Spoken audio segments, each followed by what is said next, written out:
Miten niin? Tämä oli koti, paras paikka maailmassa. Sillä tavalla Lenne oli kirjoittanut koulussa äitienpäiväkorttiin, jonka päälle oli taiteltu silkkipaperinen kukka. Siihen meni vähän turhan paljon liimaa. Äiti oli uhkaillut isää muuttamisella ensimmäisen kerran muutama viikko sitten.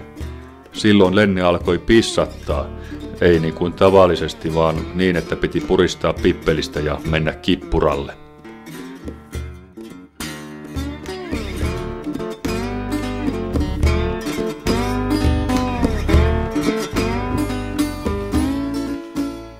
Jyri jahtasi ja tarttui kiinni kirjasta ja Mariannesta.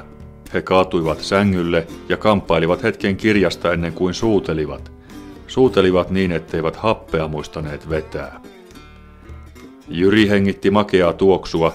Se ei ollut hajuvesi, vaan jotain miedompaa ja parempaa. Hän laski kätensä Mariannen paidalle, nosti helmaa ja kosketti paljasta vatsaa. Siirsi hiljakseen kättä ylöspäin. Tunsi pehmeän rinnan.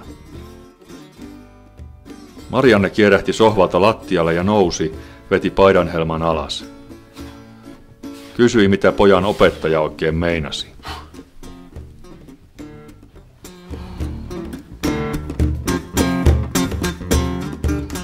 Kainulainen asetti pihdit poron pallien ympärille ja sanoi, että nyt pitäkää kiinni.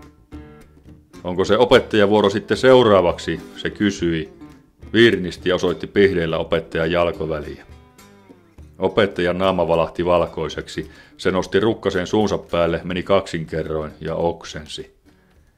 Se pyöritti päätään ja heilutti kättä, että hätää ei kuitenkaan ollut.